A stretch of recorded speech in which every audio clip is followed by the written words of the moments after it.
Hello everyone, welcome to another video. Now in today's video we're going to talk about something that happened at the weekend gone. Now the weekend gone, it was the iRacing 24 Hours of Spa, one of iRacing's showcase events where all the top teams enter, like really fast alien guys, professional outfits entering this 24-hour race. But unfortunately it was overshadowed by something called grass dipping. So what is grass dipping? Well, essentially, you're driving around the circuit, putting your tyres on the grass, which essentially cools them down. Yes, not realistic at all, but it's a bit of a bug on iRacing that needs fixed. Now, I've got a few issues with the whole grass dipping thing, with the teams, with the competitors, and also with iRacing. Now, this grass dipping thing has been around for a while. People have known about it.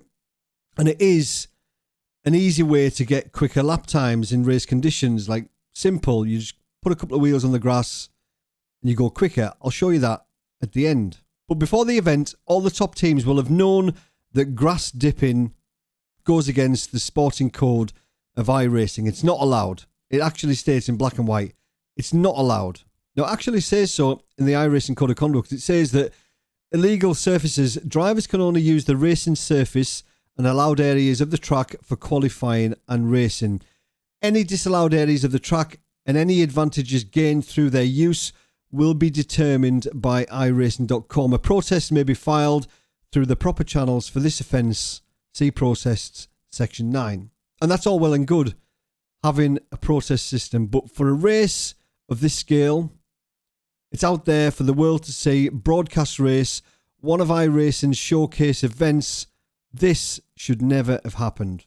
So I'll show you a couple of clips now of people grass dipping. So you can see this is a replay of P2 actually. P1 was blinking, so I didn't use that one. But essentially, it's the same. This is P2's qualifying outlaps. And you can see he's all over the grass. He's hardly ever on the track. And as a result, sets a blisteringly quick lap time. Quicker than I've ever seen around Spa in a GT3. Completely unrealistic. And you can see them in the race, all the top teams putting a couple of wheels on the grass, cooling the tyres down. Now, I'll tell you where my issues are. Now, firstly, we'll talk about the teams. Now, this is one of iRacing's biggest events, showcased to everybody. Now, the teams that are entering this race are all professional teams, professional esports teams in the top split, and they should know better. Would you really want to win by doing that? However, they'll argue, well, actually, I'm not getting an off track. So how am I not using the available surface? And that's a good point, actually. A really good point. They're not getting an off track when they drive up the grass with two wheels. But they know they shouldn't be doing it. I'm sure they do. They know they shouldn't be doing it. And as professional teams, well, they should know better. They've got to act at a higher standard to the rest of us. We're all just mere sim racers. They're professional esports drivers. They're the benchmark. All of us should aspire to be what they are, and they're not really setting a good example. Now, one of the top teams competing was Uranu Esports, and they retired both of their cars because they said they didn't want to use an exploit which was worth at least half a second every single lap. So bravo, Uranu Esports, leading the way. That's how it should be done. That's a professional esports team. Now, iRacing say that they will dish out punishments appropriate after the event. Now, I've got some real serious concerns, issues with the whole 24 Hours of Spa, how it was handled. Now, there was some forum posts, and Greg West from iRacing said that they are monitoring the situation. This was when the race was going on. They were monitoring the situation. They knew it was happening. iRacing knew this was happening. Now, how can you let somebody do something wrong, watch it happen, and then punish somebody afterwards? Like, it's not on. It's not on. When I was a cop, if I stood back and let somebody break a window, then lock them up, well, that's not on, is it? I should stop him breaking the window. Exactly the same principles here. You can't let somebody do something wrong, then punish them afterwards. Just stop them doing it. For me, a simple admin from iRacing logging into the session, send in a message to all the teams saying, we've noted people are using the grass, continue doing it and you're going to get a drive-through penalty. That's it. That would have solved the issue. And if anybody did continue, give them a drive-through. I guarantee you nobody else will do it. So absolutely baffles me that for one of the biggest iRacing events of the year, they didn't have live stewards, or it would appear they didn't have live stewards. If they did, surely they would have done something about it. So I don't think banning people on iRacing for that, the individual drivers, well, I don't think you can.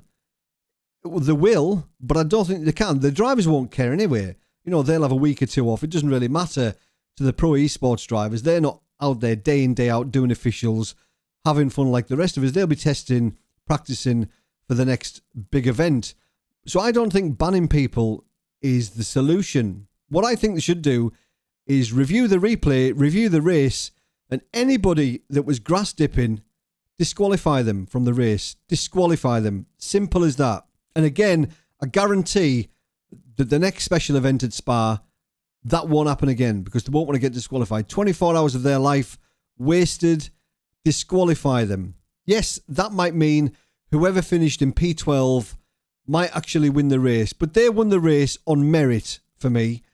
If they didn't use the grass, if they stuck to the track limits, well, they deserve to win the race, not any of the top teams that were using the grass. So those are my issues. iRacing have let themselves down. I think this was broadcast to everybody. They could have stopped this happening straight away. They could have stepped in, stopped it happening. The teams, they knew that they were breaking the rules. They knew that they were doing something wrong. Even though they weren't getting off track, they knew they shouldn't have done it. So disqualify the teams. You know, I like a lot of the drivers. I like a lot of the teams. I'm a fan of some of the teams. But disqualify them. Because this kind of thing should never happen again. It's literally an embarrassment to iRacing. Literally an embarrassment. And I'm an iRacing fan. You know, I'm a huge iRacing fan. I love iRacing. But this was literally embarrassing. But let me know what you think down below in the comments. Now, I wanted to try this grass dipping thing for myself. I've never actually practiced it. So what you're going to see now is an unedited test session where I've set the weather to a static temperature so it doesn't change. And I'm going to go out and I'm going to do an out lap and I'm going to do 2 flying laps.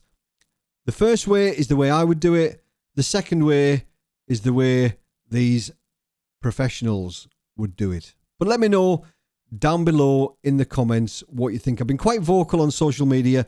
Normally, I wouldn't post this kind of video, but I'm passionate about what we do. And I think this kind of thing needs to stop. But let me know down below what you think. I'll play this video now.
So there we go. As you can see, we were considerably faster when we were using the grass dipping technique. Even on the second lap when the tyres had dropped off, I was still about 3-4 tenths quicker than I was on my first flying lap without grass dipping. But as I mentioned before, let me know what you think in the comments. As always, thanks for watching. Have a good week. See you later. Cheers.